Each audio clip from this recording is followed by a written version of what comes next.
In other news, it's been a busy week for the January 6th Select Committee, who, in an extraordinary step, issued subpoenas to 5 sitting Republican members of Congress. All 5 had previously been asked to cooperate with the investigation, but refused. And according to new reporting from Axios, the committee may seek testimony from more lawmakers as early as this week. Committee staffers have been told to, quote, brace for more bombshells as they prep for next month's public hearings.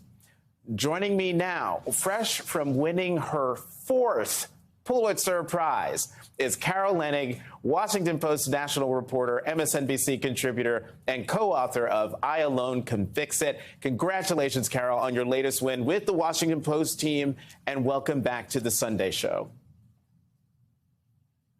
How kind, Jonathan. I'm glad to join you, especially after a week of so much news.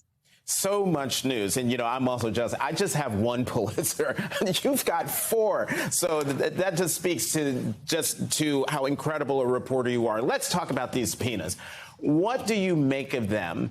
And is it truly important for McCarthy and the other 4 to actually comply with the subpoenas? And I ask that because doesn't the committee already have all the information they need? Such a smart question and summary of where we are. The lawmakers who've been subpoenaed are identified as people who are critical front row witnesses to what Donald Trump was saying and doing in the days leading up to January 6th.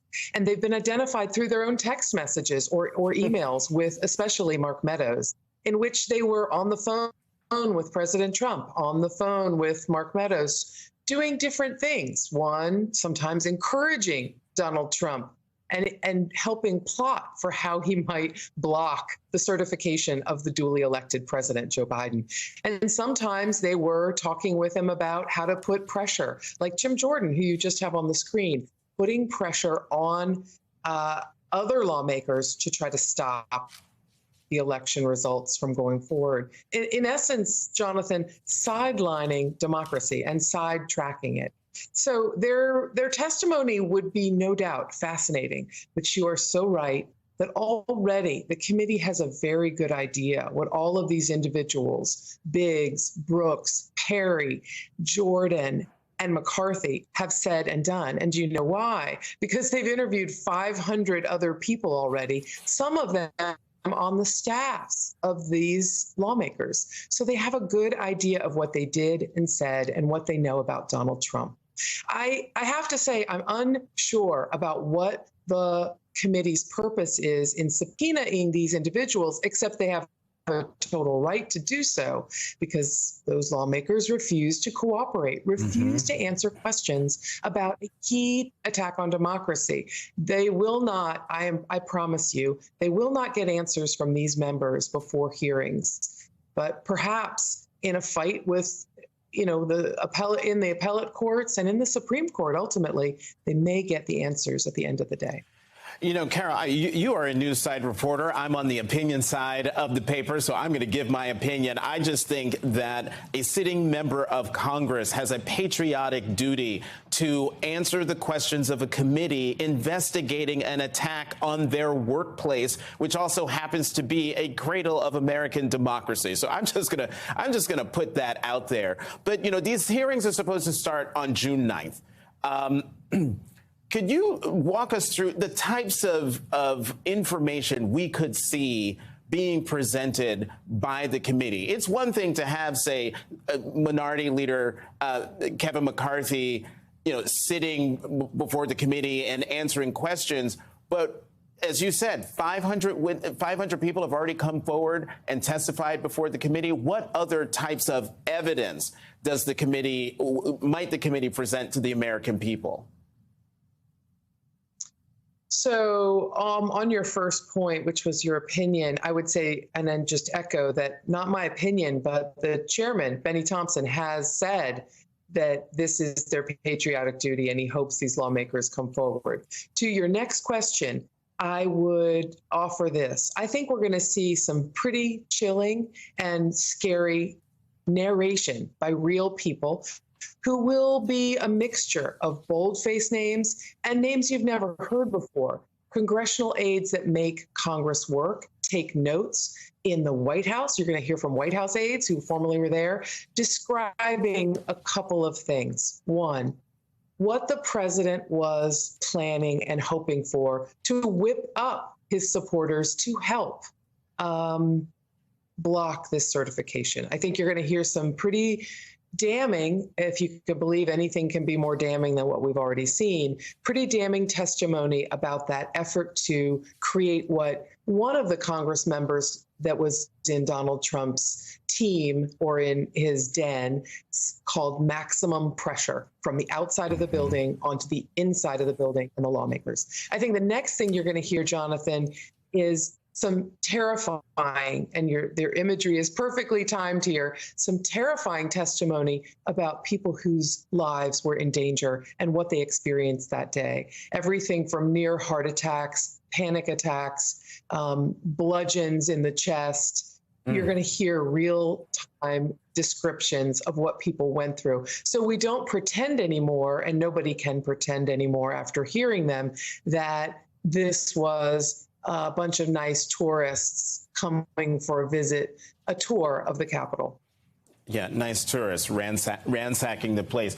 Carol, can we talk about, switching gears just a little bit, about Supreme Court Justice Clarence Thomas and his comments this week about his concern about the Supreme Court, the distrust inside the court, which, in all seriousness, I understand as a result of the leak of that Alito draft opinion. Yes, that, the lack of trust or the destruction of trust within the Supreme Court, that is a very real thing. I just think it's highly, it's ironic that Justice Thomas, one, is worried about distrust inside the court, but also that the place is breaking down along political lines. Would love your thoughts, if you have any, about that from the justice.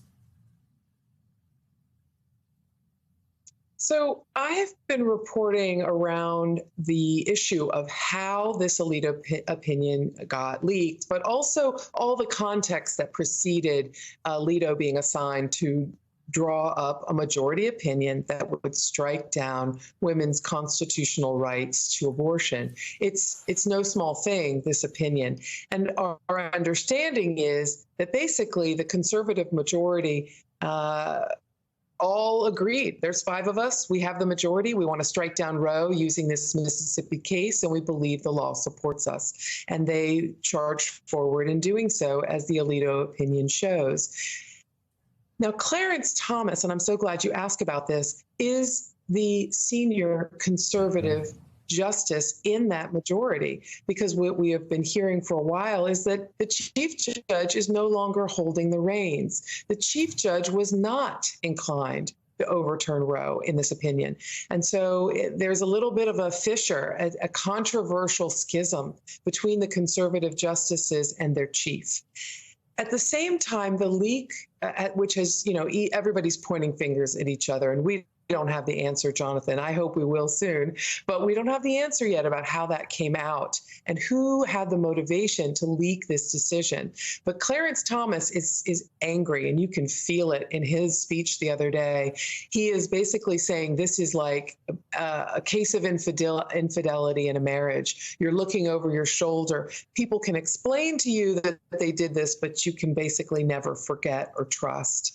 And he describes himself as wounded and suspicious. I would also say that there may be a very personal reason for this. He's been identified as the guy who's going to bring down Roe v. Wade in our paper.